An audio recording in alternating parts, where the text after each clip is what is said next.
Apa jadinya jika jet latih yang selama ini dianggap biasa saja, ternyata diam-diam berubah menjadi jet tempur ringan yang mematikan? Inilah bocoran dari media Korea Selatan paling mengejutkan. T-50, TNI, Angkatan Udara Batch 2 ternyata bukan sekadar trainer, melainkan versi FA-50 yang disamarkan jadi T-50 oleh Indonesia. Dan jika ini benar, peta kekuatan udara Asia Tenggara baru saja berubah. Dan reaksi tetangga sesama pengguna FA-50. Ah, damn, ternyata my tetangga lebih lihai.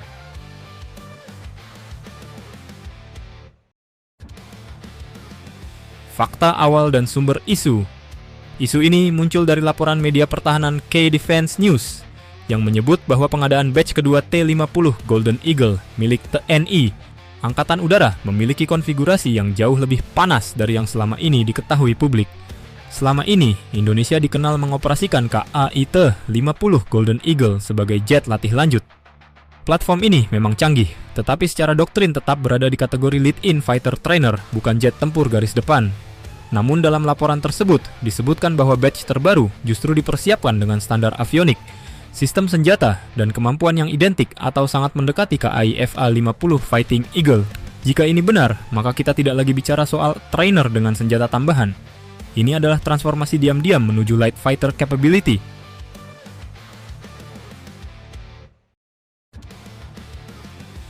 Apa bedanya T-50 dan FA-50? Untuk memahami betapa besarnya implikasi ini, kita harus membedah perbedaan mendasar antara T-50 dan FA-50. T-50 pada dasarnya dirancang untuk pelatihan pilot jet tempur generasi 4. Ia memiliki performa tinggi, supersonik, dan sistem avionik modern, tetapi tidak dioptimalkan untuk peperangan intensitas tinggi. Sebaliknya, FA-50 adalah versi tempur penuh. Ia membawa radar yang lebih mumpuni untuk combat, kemampuan BVR, Beyond Visual Range, integrasi rudal udara ke udara modern, serta sistem targeting dan precision strike. Artinya, FA-50 bukan sekadar jet ringan. Ia adalah mini fighter jet yang mampu mengisi gap antara trainer dan pesawat tempur berat seperti Dassault Rafale. Jika T-50 Indonesia ternyata sudah disiapkan dengan kemampuan FA-50, maka kita sedang melihat lompatan kelas tanpa banyak disadari publik.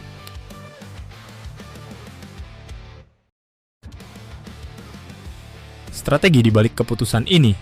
Pertanyaannya, kenapa Indonesia melakukan ini? Jawabannya sederhana, tapi strategis. Indonesia membutuhkan kuantitas dan fleksibilitas. Jet tempur berat seperti Rafale memang sangat kuat, tetapi memiliki biaya operasional tinggi dan tidak selalu efisien untuk misi low hingga medium threat.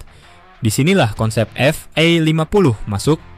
Dengan T-50 rasa FA-50, TNI Angkatan Udara bisa mengisi peran air policing, melakukan patroli cepat, menangani ancaman ringan hingga menengah, serta menjadi sparring partner realistis untuk jet tempur utama.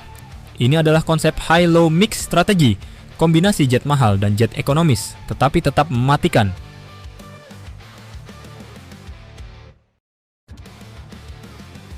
Reaksi my tetangga. Sekarang kita masuk ke bagian paling menarik.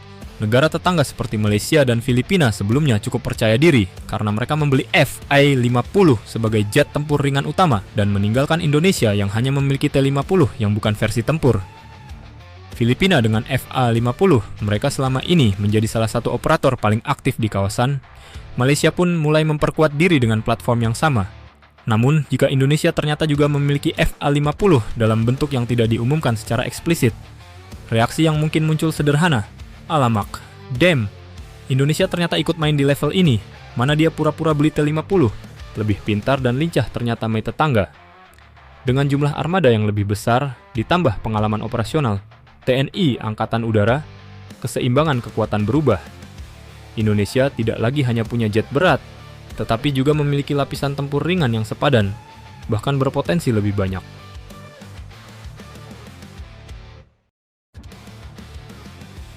Duet dengan Rafale, Palu Gada TNI Angkatan Udara. Sekarang kita naik satu level lebih tinggi.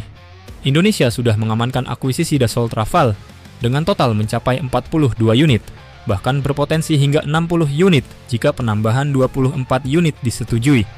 Bayangkan komposisinya, Rafale sebagai high-end air dominance dan strike platform, FA-50 yang menyamar T-50 TNI Angkatan Udara sebagai low-cost, high-efficiency combat jet. Ini bukan lagi sekadar kekuatan udara biasa, Ini adalah arsitektur tempur berlapis. Dalam skenario konflik, FA-50 bisa menjadi garda depan untuk respon cepat, sementara Rafale masuk sebagai pemukul utama. Beban operasional terbagi dan efektivitas meningkat drastis. Inilah yang bisa disebut sebagai palu gada TNI Angkatan Udara, kombinasi yang sulit ditandingi di kawasan. Dalam bahasa tongkrongan mudahnya seperti ini, jika FA-50 mita tengah geber-geber, nggak perlu kita keluarin Rafale, cukup keluarin FA-50 nyamar T-50 kita, udah kelar perkara.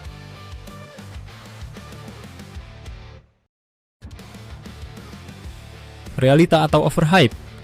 Namun kita tetap harus objektif. Apakah ini sudah dikonfirmasi resmi? Belum. Apakah mungkin terjadi? Sangat mungkin. Secara teknis, platform T-50 memang dirancang modular, sehingga upgrade ke standar FA-50 bukan sesuatu yang mustahil. Beberapa negara bahkan membeli T-50 dengan roadmap upgrade ke FA-50. Artinya, Indonesia bisa saja membeli dengan konfigurasi awal tertentu, lalu menyiapkan upgrade bertahap, atau langsung membeli versi hybrid sejak awal. Jika skenario terakhir ini benar, maka Indonesia sedang memainkan strategi yang sangat cerdas, meningkatkan capability tanpa terlalu banyak sorotan.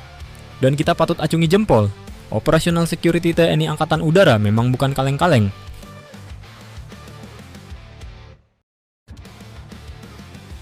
Pada akhirnya, yang kita lihat bukan hanya soal jet tempur.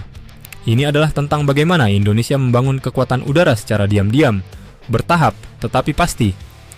Jika T-50 batch kedua benar-benar memiliki DNA FA-50, maka TNI Angkatan Udara tidak hanya mengejar ketertinggalan. Mereka sedang mengubah permainan. Dan ketika Rafale datang dalam jumlah besar, didukung oleh FA-50 versi Indonesia, satu hal menjadi jelas. Langit Asia Tenggara tidak akan pernah sama lagi. Tetangga harus memutar otak dan duit lebih untuk menandingi dominasi Angkatan Udara Indonesia.